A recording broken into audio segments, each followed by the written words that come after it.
Hey travelers, join me for a plus-size walkthrough of the Alamo here in San Antonio, Texas. Before we go into the Alamo, I wanted to show you all of these amazing changes that are coming to the Alamo if you've never been here before. This used to be a bunch of different stores here.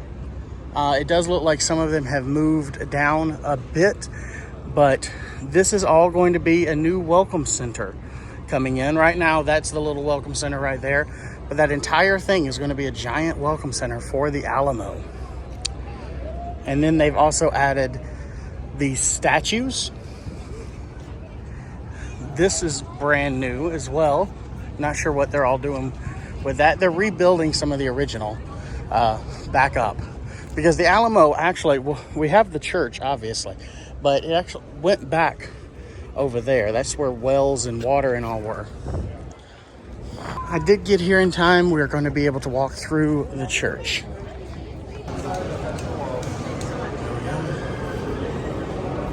So this originally was the baptistry when it was a mission, and then during the battle in 1836, this and the next one I'm going to show you, which was the confessional, housed the powder for the cannons. And here's the confessional. They're currently trying to preserve the walls as much as possible. There's just a lot of work happening at the Alamo. Fun fact, I actually have had the privilege of knowing the last three Texas land commissioners of Texas, going back to Jerry Patterson and then George P. Bush, and now our new one is Dr. Don Buckingham.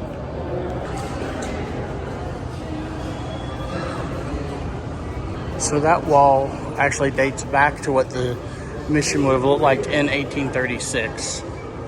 The ceiling and these floors were added in the 1930s. Here's a larger view of what it actually looked like then. As you can see, the church is just a small part of it. We have the heroes of the Alamo that we remember, and then this is for those that we do not know. It's like John, a black freedman.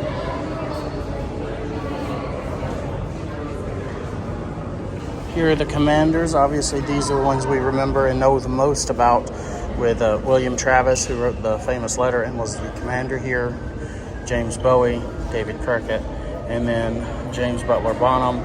And both Travis and Bonham are native South Carolinians, where I am from.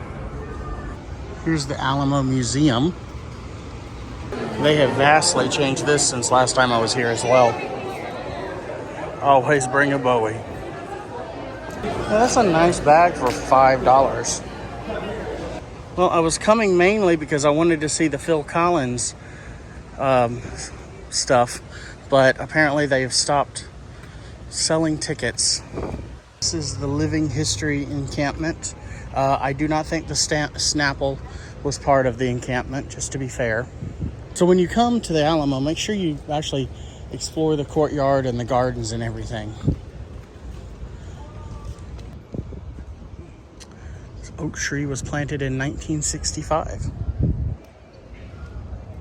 This is an event space, and this fountain has all of the commanders engraved on the side. There's a bunch of coins down there, but they all look very dirty. I don't think that's been cleaned out in a while.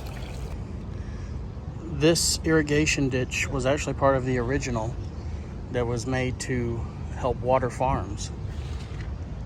It's just a nice shaded area back here. For a long time, this site was overseen by the Daughters of the Republic of Texas. It was passed on to the Land Commissioner's office primarily in, around 10 years ago. It's quite controversial during the time.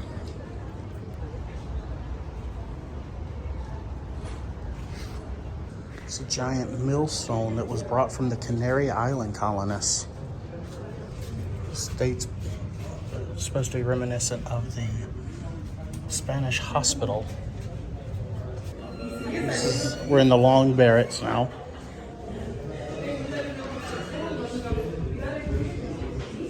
This is a nice exhibit. These are about the natural dyes used in different clothing in Texas. place was much lower down there. Here's gives you a sign of, there's where we can see it. So obviously current floor, commercial surface, era surface, Army Depot, Ballet, Alamo.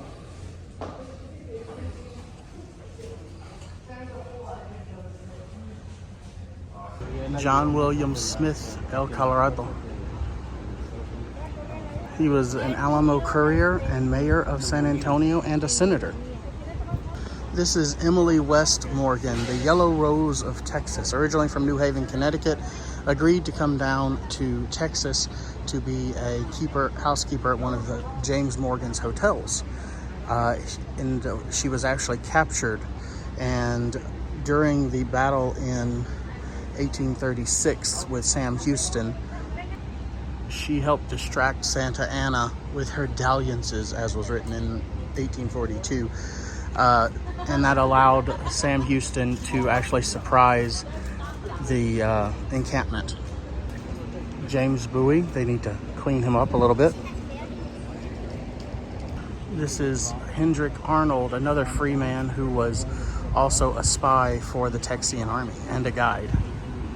Juan Nepomuceno Seguin was a former mayor and a statesman and scout who supported and was another courier of the Alamo as well. Ultimately mayor of San Antonio, and today where Seguin, Texas is named after him. By the way, if Seguin, Texas sounds familiar, then you should check. That's because you may have seen my ZDT amusement park, which is located in Seguin, Texas. William Travis drawing a line in the sand, and as he said, definitive cry of victory or death ensured Texans remembered the Alamo. Here's actually a Japanese monument from 1914. That's quite something. I love theme parks. I love exploring theme parks, but I just truly love looking at different parts of this great country's history and the beauty in nature as well. So if you guys would like to see more of that, please like and share the video, and I will see you in the next one.